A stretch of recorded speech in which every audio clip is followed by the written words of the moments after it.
सात की शिवरात्रि आ रही है, छोड़ना मती।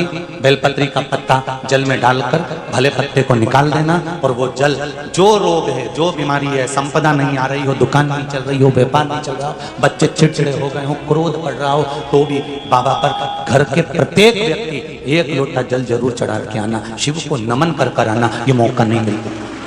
चढ़ाओ।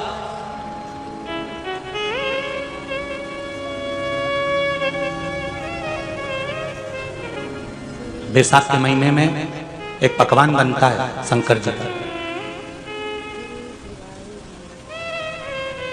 शिव जी के हाथ में त्रिशूल है, शिव जी के 3 नेत्र हैं, बेलपत्री में भी 3, बोलते जाओ, पत्ती है। बैसाख के महीने में जो शंकर भगवान को प्रसाद का भोग लगता है उसमें भी 3 ही चीज मिलती है। सत्तू कोई दूसरे महीने में बनता है? जम के तो बोलो। नहीं। कब बनता है? यही बैसाख के महीने में। चने की दाल, गेहूं और जौ, इन तीनों को गलाकर सेक कर जो सत्तू तैयार होता है, इसी बैसाख के महीने में परशुराम जयंती के दिन या अमावस्या के दिन या पूर्णिमा के दिन शंकर भगवान को समर्पित होता है और भगवान विष्णु को समर्पित होता है। दुनिया के लोग कहते क्या होता है सत्तू से? सास अपनी बहू से कहती है बेटा सत्तू बना ले, थोड़ा सा सत्तू बाजार से ले आना, 10 रुपए का खरीद कर ले आना, आज सत्तू, आज अपन पूजन करेंगे सत्तू की, अक्षय तृतीया है, थोड़ा सा पूज देंगे, थोड़ा सा भगवान को भोग लगा देंगे, सत्तू का लड्डू बना लेंगे। बोलो रही चीज सही है कि गलत है? बाजार में भी सत्तू मिलता है, तो बच्चे कहते हैं, बहुएं कहती हैं कौन खाएगा, काय को ला रहे हो, सत्तू का क्या काम है? और शिव महापुराण की कथा कहती है, स्कंद पुराण की कथा कहती है, जिस समय पर बैसाख के महीने की सुंदर अमावस्या का दिन था, उस दिन माता पार्वती शंकर भगवान के लिए जब पकवान बनाने के लिए बैठी, कुछ नहीं मिला, तब माता पार्वती ने 3 अनाज को लिया, एक चना, दूसरा गेहूं और तीसरा जौ। इन तीनों को भींग रहे थे, उसको लेकर आए गंगा जी में से, उसको सेक कर माता ने अंगीठी पर और उसका जो सत्तू बनाकर शिव को दिया। शंकर भगवान ने कह दिया, सुन पार्वती, ये सत्तू नहीं, ये मेरी औषधि है। बैसाख के महीने में जो खाएगा वो जिंदगी भर रोएगा नहीं, शरीर से स्वस्थ हो। अब उसको बैसाख के महीने में पियो बेल। बेल मतलब समझ गए? बेल का रस। बैसाख के महीने में पियो बेल और शरीर को रखो ऑलिव बेल। पियो।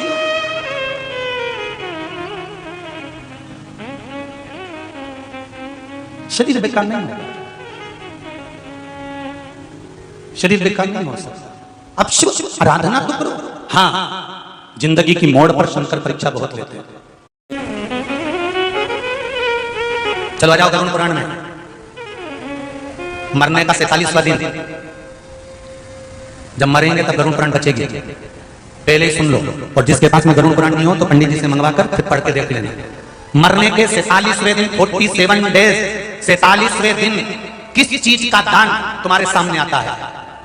मरने के 47वें दिन। 10 दिन तक तो जीवात्मा घर की अटारी रहती, मरने के बाद 12वें के दिन चली जाती है। उसके बाद में जब 47वां दिन आता है तो 47वें दिन जीवात्मा को क्या दान करा जाता है? व्यक्ति ने क्या पुण्य करा होता है कि उसको नरक नहीं भोगना पड़ता, बेतरणी नहीं भोगना पड़ती, वो सीधे बेतरणी से पार उतर जाता है। वो किस चीज का दान है? तो कहा शिव महापुराण में, गरुड़ पुराण में, कि वो सत्तू का दान है जो बैसाख महीने में करा जाता है। सत्तू का दान 3 चीजों से मिलकर बनता है। जौ, बोलते जाओ, गेहूं, चना, ये 3 चीज से मिलकर बनता है। इसमें जो बारीक बारीक कण होते हैं, जितने जितने 3 चीज के मिले हुए बारीक बारीक कण होते हैं, ये जब दान किया जाता है सत्तू का, अब ये बेतरणी करने के लिए 46वें दिन इस जीवात्मा ने अगर सत्तू का दान करा होता है या सत्तू का सेवन बैसाख के महीने में करा होता है, तो उसको बेतरणी नहीं भोगना पड़ती, डायरेक्ट सीधे रत्नाम उज्जैन से डायरेक्ट। किस किस क्या बनता है सत्तू? मैंने भी तो ये पूछा किस किस क्या बनता है। अभी थोड़ी ना अभी बन गया, बैसाख में बनता तो होगा। पहले गांव के लोग तीरथ करने जाते थे, गांव का लोग तीरथ करने जाता था, कोई सामान नहीं लिया, सत्तू बांधी पोटली में धरा यूं और पानी में घोलिया और नमक डालिया या शक्कर या गुड़ घोल के और पी के वही चले। आज के अब जब सैनिक युद्ध करने जाता है, थक जाता है, बहुत थकान हो जाती है, जब उससे देखा जाता है तो सैनिक का जो कमांडर होता है वो सत्तू मंगवाता है और गिलास में घोल घोलकर पूरी सेना को पिलवाकर फिर युद्ध में उतार देता है। फिर युद्ध में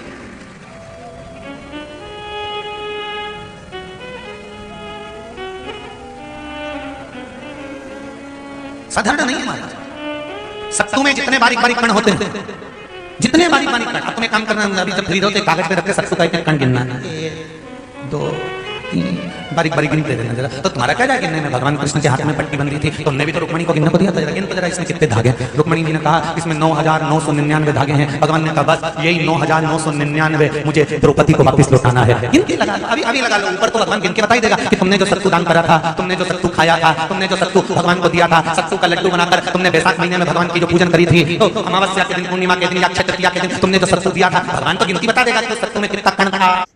सत्तू दिया था, भगवान तो गिनती बता देगा कि सत्तू में कितना कण था। और अगर नहीं बताए तो तुम आंदोलन पे बैठ जाओ। क्या मैं बताओ पहले हमने कितना सत्तू दिया था, उसमें कितने कण थे? बताना पड़ा।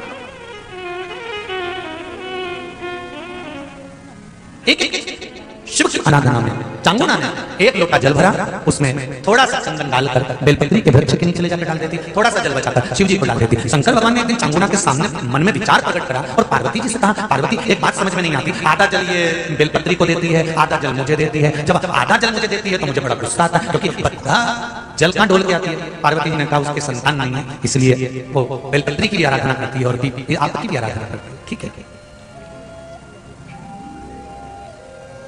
भगवान देवादिदेव महादेव ने देखा चांगुना ने बहुत सेवा कर ली।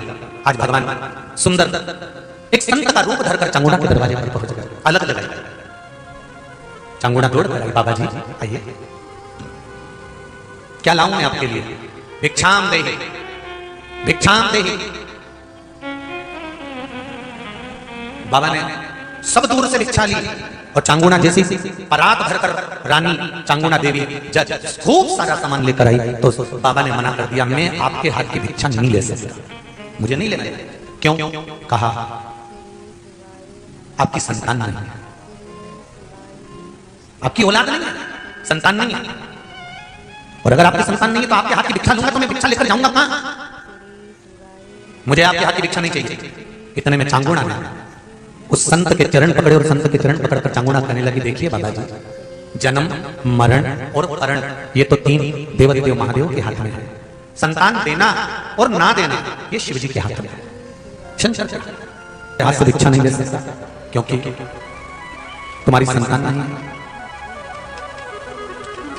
तब चांगुना ने कहा, एक बात कहें बाबा जी, दुनिया में संत, साधु, सन्यासी, तपस्वी, साधक, उपासक, इसका जो बल होता है ना वो बड़ा बल होता है। तप का बल साधारण नहीं है। तप का बल खाली नहीं जाता।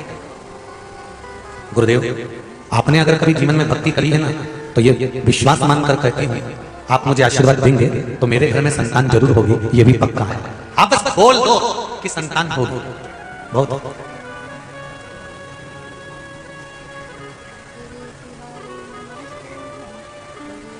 भगवान प्रसन्न हो गए और मेरे देवादिदेव महादेव जो संत का रूप रखकर आए थे, साधु का रूप रखकर आए थे, उन्होंने झोली में से फल निकाला। वो फल निकालकर चांगुना को दे दिया, ले चांगुना ये फल खा ले, तेरा गर्भ ठहर जाएगा, संतान हो जाएगी। चांगुना ने वो फल ऐसे ही नहीं खाया, चांगुना ने वो फल ले जाकर सबसे पहले शंकर भगवान के सम्मुख में रख दिया और शिव जी से कहा। उसको ये नहीं मालूम कि ये जो संत खड़ा है ये शंकर ही रूप रखकर है।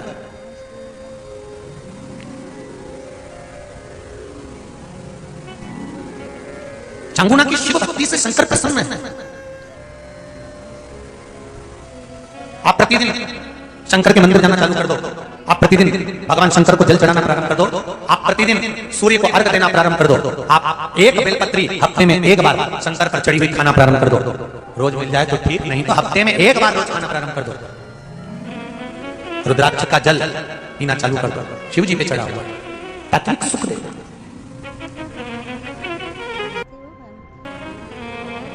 जैसे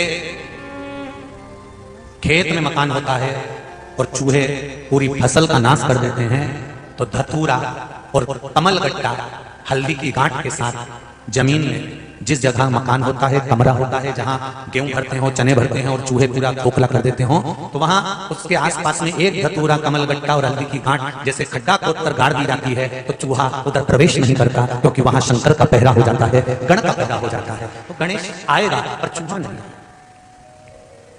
उसी तरह हम भी तो कुछ अगर समर्पित करेंगे भगवान को तो हमें प्राप्त होगा। हम शंकर भगवान को दे रहे हैं। आज चांगुड़ा ने वो फल दिया भगवान शंकर को, वो फल की कीमत समझना कि वो फल कहां काम आया। वो फल चांगुड़ा ने दिया, चांगुड़ा ने फल उठाया, खा गई, गर्भ ठहर गया। 9 महीना 9 दिन में चांगुड़ा के गर्भ से संतान हो गई, एक पुत्र ने जन्म ले लिया। वो पुत्र इतना विद्वान था, इतना प्रबल था, इतना सुंदर था जिसका वर्णन नहीं। मां चांगुड़ा शंकर जी की आराधना करती, तो पुत्र भी शंकर की आराधना करता। चांगुड़ा अगर पशुपति व्रत करती, चांगुड़ा सोमवार का व्रत करती, चांगुड़ा अगर कोई व्रत धारण करती तो पुत्र भी सोमवार का व्रत करता। अगर चांगुड़ा शंकर का अभिषेक करती तो पुत्र भी शंकर का अभिषेक करता। चांगुड़ा अगर शिव की आराधना में डूबी रहती तो वो पुत्र भी शिव की आराधना में डूबा रहता। तो जैसा मां करती है वैसा ही वो पुत्र करता है। और यही होता है, यही हमारे बच्चों को संवारना हमें कोई दूसरा संवारेगा। तुम्हारे बच्चे अगर बिगड़ेंगे ना, सबसे पहले अगर आनंद आएगा ना तो दूसरों को ही आनंद आएगा। अच्छा है। और जैसे वो स्वान को कुत्ता को नहीं कहते, ऐसे इसको कहते लगे रहो, बहुत बढ़िया काम कर रहे हो, लगे रहो, बहुत बढ़िया काम कर रहे हो, लगे रहो, छू कर देते। तो कहीं का संस्कार होगा जो समझाएगा गलत काम मत कर छोड़ा, ये गलत है, मत जा, ऐसा मत कर छोड़ा, ये गलत है, समझाने का प्रयास। जब समझाने की श्रेष्ठता होगी तो सुख आनंदित होगा। माँ शिव जी की आराधना करती है, चांगुड़ा जब शंकर भगवान की आराधना करती है तो साथ में वो बालक भी शिव की आराधना करता है। चांगुड़ा के पुत्र का नाम रखा था चिलिया। क्या नाम रखा है? चिलिया। अब जैसा चांगुड़ा शिव आराधना कर रही है वैसे ही चिलिया कर रहा है। श्री शिवाय नमस्तुभ्यं, श्री शिवाय नमस्तुभ्यं, श्री शिवाय नमस्तुभ्यं। चांगुड़ा मंदिर जाने लगी, पुत्र भी मंदिर जाने लगा। चांगुड़ा आराधना में लग गई, पुत्र भी आराधना में लग गया। समझ आया? एक बात, देवऋषि नारद निकलकर काशी में पहुंच गए, जहां पर माता पार्वती जी शंकर भगवान के चरण दबा रहे थे। ध्यान देना जरा कथा पर। हमेशा आपने कथा सुनी होगी कि लक्ष्मी जी भगवान विष्णु के चरण दबाती हैं, पर काशी की जो धरा है, काशी की जो भूमि है, ये अभिमुक्त भूमि है, जहां पर माता पार्वती शंकर भगवान के चरण दबा रही थी।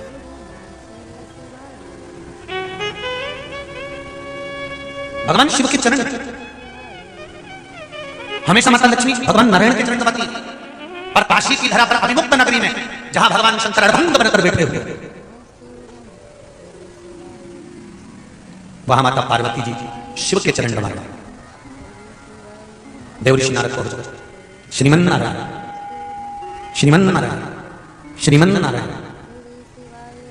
जैसे ही देवऋषि नारद जी पहुंचे, पार्वती जी खड़ी होकर निवेदन करी देवऋषि नारद से, नारद जी शंकर भगवान के सबसे बड़े भक्त का नाम बताओ, जो शिव की आराधना में दिन रात डूबा रहता है, उसका नाम बताओ। पार्वती जी को लगा कि देवऋषि नारद मेरा ही नाम लेंगे, क्योंकि मैं ही दिन भर सेवा करते हैं शिव जी की। रोज मंदिर जाने से कोई भक्त नहीं बन जाता, ठीक है?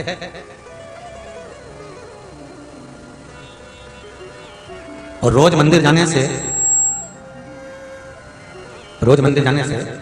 कोई ये सोचे कि मैं भक्त की गिनती में आ गया, सबसे बड़ा भक्त मैं ही हूं, मैं ही रोज मंदिर जाता हूं, मैं ही देवालय जाता हूं, मैं ही पूजन करता हूं, मैं ही अर्चना करता हूं, मैं ही मंदिर की देखरेख करता हूं, मैंने सब संभाल रखा है, अगर मैं नहीं होता तो कुछ नहीं होता। तो जो ऐसा सोचे ना, उससे निवेदन आधे घंटे मर जाए।